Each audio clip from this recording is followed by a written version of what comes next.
All right, here with Jamey Jasta today. What's up? How's it going? Good, Liam. How you doing, man? I am good.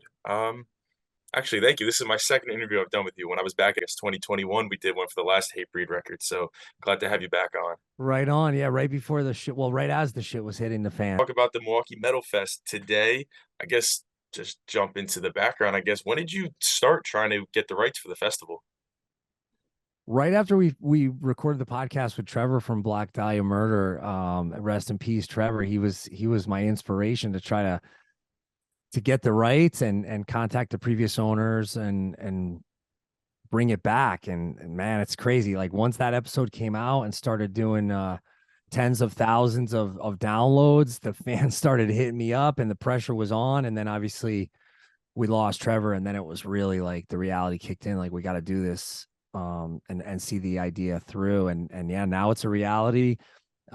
Just got word this morning that we broke the number of tickets that we needed to break, and we got possibly one of our headliners for 2024 already locked into. So it's really exciting, and all the challenges and the ups and downs and like all the behind the scenes stuff of being a promoter that I had forgotten about because I went into just being a performer and not being a promoter.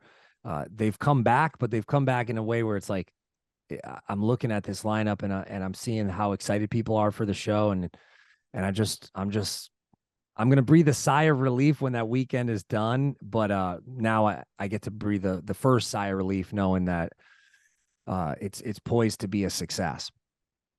So between the time that you talked to the owners, got the rights, and then that you actually started booking the bands and it really started to sink in, I mean, what was the timeline then between, all right, first band is on the bill to this is going to be the festival? Like, when did it really start falling together? Well, right away, people were like, "You have to do this. You have to do this." And bands that I had known, like legendary, like black metal and death metal bands that I had known growing up, started hitting me up personally, saying, "If you do this, we really want to play." But we were up against these visa issues and the mandates. Getting into the states, they were making it really hard. That's all being lifted this April, but it wasn't at the time that we were really trying to get our headliners and our co-headliners.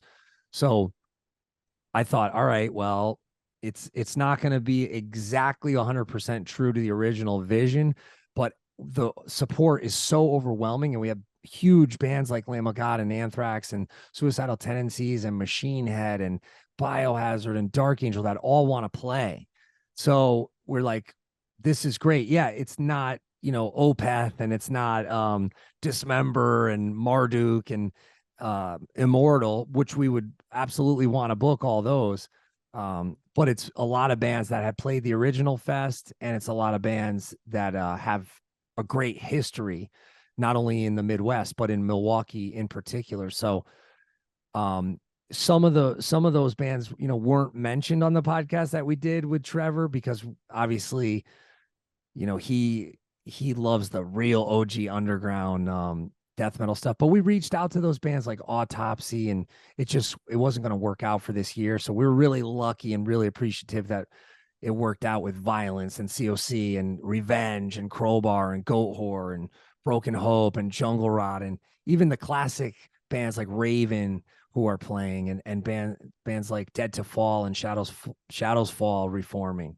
It's so we got like something for everybody, and the way that some of these like 2, 3, 4 band shows are now being 80, $100. Like someone was just telling me they got tickets for Mastodon, Gojira, Lorna Shore for 100 something bucks, and that's a great tour and absolutely worth the $100. But you know, we're doing that for 25 bands per day, so we feel like the value is there, and we feel like the vision is there, and yeah, we're in this for the long haul. Yes, you mentioned that you've already booked a headliner for 2024, so I guess that confirms it's coming back 2024. Do you see this as being another long-running festival just as it was the first time? I really hope so because I feel the legacy and what they did with the original fest, it still reverberates into the future. It still is in so many people's hearts. Like the people wrote me like 2 page like heartfelt letters of how the band sets changed their lives, and you can hear it. Like if you go and you watch some of those videos, like watch Opeth at Milwaukee Metal Fest. I mean, your hair will stand up on your arms and your neck when you hear that crowd, that Midwest metal crowd. You know, everybody who came down from Minneapolis, everybody who came up from Chicago. I mean, everybody knows that Milwaukee's always one of the best shows of the tour. And so is Oshkosh, so is Green Bay, so is La Crosse, so is Madison. Like there's such a steep, like long running love for metal and hard rock and death metal and hardcore. And that's why it's like it just had to come back. We could have done it, and who knows, we still might do it in Jersey. You know, we that's part of the deal is like we want to bring back March Metal Meltdown because it was the same people, you know, who did it. And I'm open for that as well. I did get a lot of flack, especially from people in Connecticut, like why aren't you doing this in Connecticut? We might, but right now we're starting with Milwaukee, and yeah, it's a long-term thing, and we definitely want to do the live albums and build up the headliners of tomorrow and really, really, you know, really scout a lot of the talent that's out there that's not getting on these other festivals and not being built up. And I think that's the difference with this being artisan and being really, really community led as far as the regionals and the local bands. I mean, we have everybody from Casket Robbery to Squid Hammer to Toxic Ruin to Vermilion to Jungle Rot, Broken Hope, Repentance. So locally and regionally too, we're really hoping that this support continues. And yeah, who knows where it's going to lead us, but 2024 for sure. And then also all these live albums. I think a Milwaukee Metal Fest, live at Milwaukee Metal Fest, doesn't matter what band it is. Like I want to do it right now. I'll do Hatebreed live at Milwaukee Metal Fest. I want to put it out tomorrow if I could, you know?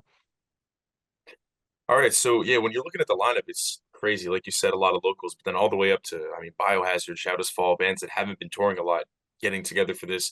Was there a band that you didn't think was going to make the lineup just because of they're so big or their schedule's packed? Or, was there one that you got solidified and you were like, man, this is really happening. Like this is a big act to get on the show. Halo effect for sure, you know, just because I didn't know if they'd have to book a whole tour around it or if we could fly them in for the one day and if it was going to work with the visas and everything. But um, that was a big deal. And getting Revenge, you know, getting their visas and getting them down from Canada. It's one of their exclusive plays. I would have liked to have more black metal, but on that night, you know, we do have Goat Whore who kind of leans in that direction. But Revenge and Goat Whore and Napalm Death on the rave stage on the Friday is just going to be I mean, that right there, I think is worth the ticket alone. But yeah, there's bands that Biohazard came in towards the end, and I'm really happy that happened because I thought that they were exclusive to Blue Ridge. I didn't know that they were gonna be able to do our fest, and when it came through, it's great because they were a big for the '94 lineup, you know, with Slayer and Morbid Angel and a bunch of those bands. So to have them back with the original lineup is amazing. And I just did a jam with Bobby from Biohazard last October in Orlando. And I was telling everybody like, yeah, if these like jam shows work, you know, I'll do a jam in Milwaukee for the pre-party. And so now I have the pre-party booked for the Thursday before the fest, and Paul from Slayer is going to fly out, and Tim Ripper Owens is going to be there, and Kirk from Crowbar, who I did 2 Kingdom of Sorrow records with, is going to be there, and we're going to jam some Kingdom of Sorrow together. So yeah, it's really all just coming together, man. It's been a lot of work, but it's really fulfilling seeing it come to fruition. Yeah, so for that Thursday pre-party, so you guys are all going to be playing together and kind of just going through different songs? Yeah, and I asked my Patreon this morning, like, what do you want to hear Rob Dukes play? Because those Rob Dukes era Exodus songs are so long, and everybody's like, play Death Amphetamine. Now my band is gonna be like, oh God, I gotta learn an 8-minute Gary Holt song. But yeah, I just thought, let's get the party together. We're all gonna be in town anyways. Biohazard will be there rehearsing. A bunch of bands are gonna Ripper will be there rehearsing. A bunch of bands are gonna be in town. Might as well do it in front of a crowd, and a lot of the bands will already be in town as well, so like bands and crew can come for free. Anybody with a ticket for the weekend, doesn't matter if you have a Friday ticket or a Sunday ticket, like if you're local to Chicago or local to Kenosha or Milwaukee or Madison or La Crosse area and you want to come to that pre-party and you already have a single day ticket, we'll see you there, 6 p.m. Got a great two bands, one local, one's regional, Yotuma, who's incredible, and then also Samnuri. I always mess it up. Sanmuri. Is that how you say it? I wish I knew. They're playing, but it's going to be a lot of fun. Yeah, so again, I guess this is where you toe the line, like you said before, between promoter versus artist. How come there's no hate breed headlining spot on here, co-headlining spot? You know, if I think just if this does well, which it already is, we're poised to. Like we got our projections this morning, and it's looking really good. So I think for next year, it's more of a possibility. I just didn't want to be like, all right, I'm booking my own band right out of the gate. I think I really wanted to focus on the locals and the regionals, and then also some bands I haven't played in a long time, like Dead to Fall, who I did a tour with Kingdom of Sorrow. They're coming up from Chicago. We even have some more bands that are going to be announced. Not a ton, but like 4 or 5 more bands that I think are going to really surprise people and make people stoked.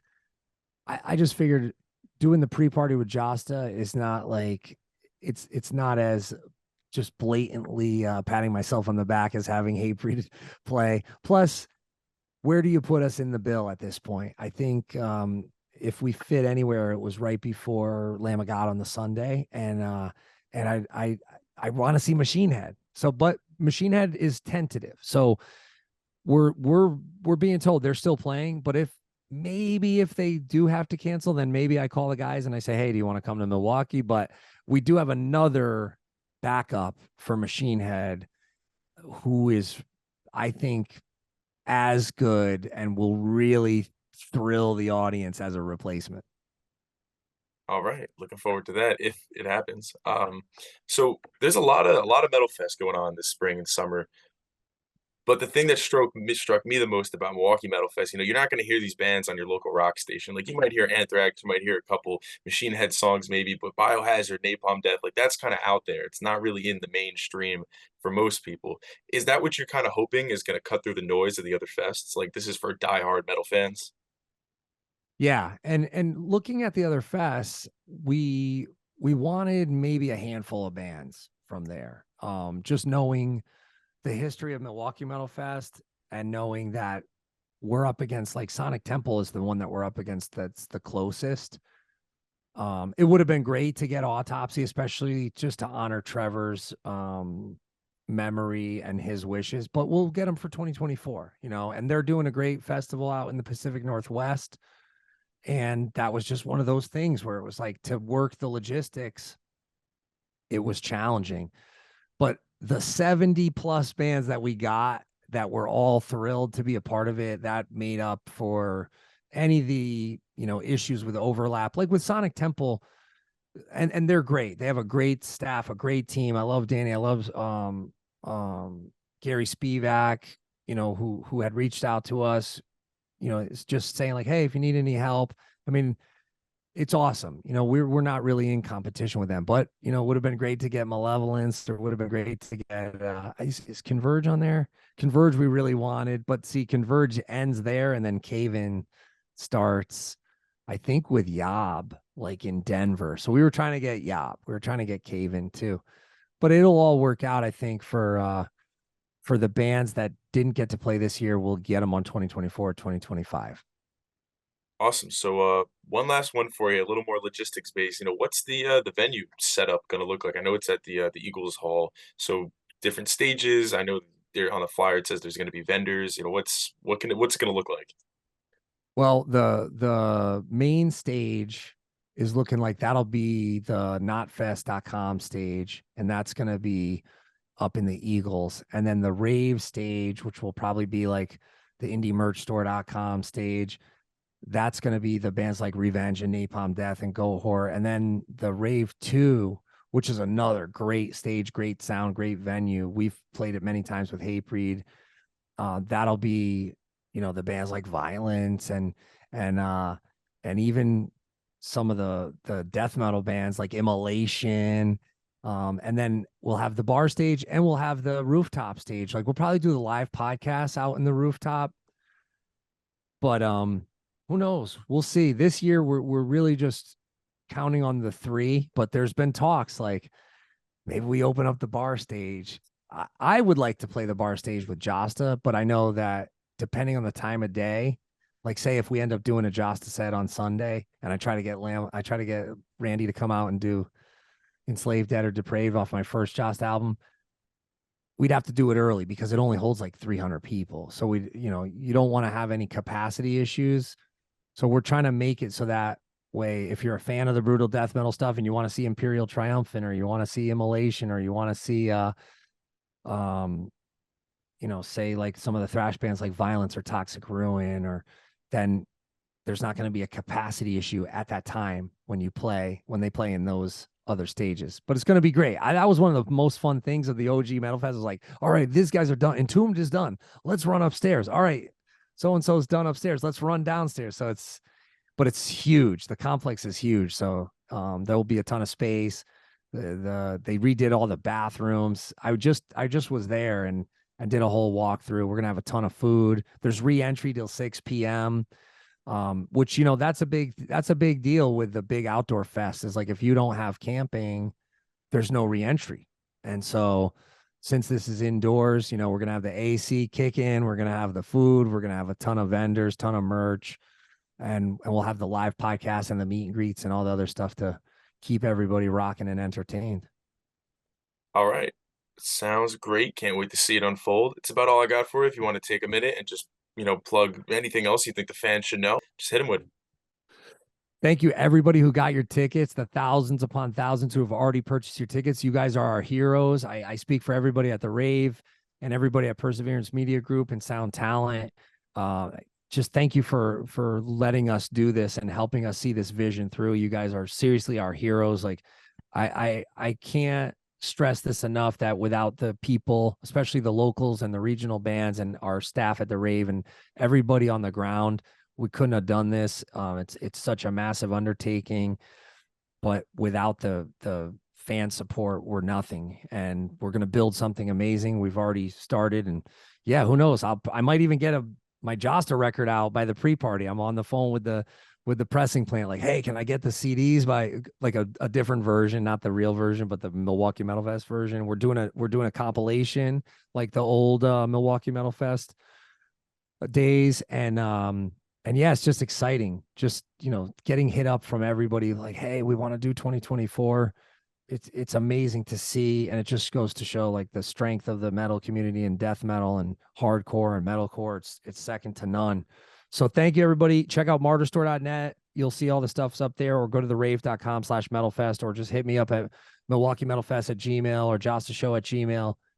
We'll have a ton of podcasts coming out too with all the different artists. But until then, yeah, just go to the MilwaukeeMetalFestival.com for all the info. All right, rock on. Thank you very much, Jamey, for hopping on. Good luck with the fest. Thanks, Liam. Appreciate you, bro. Take care, man. Once had a shotgun to my head, they said I wasn't worth the bullets. Now the world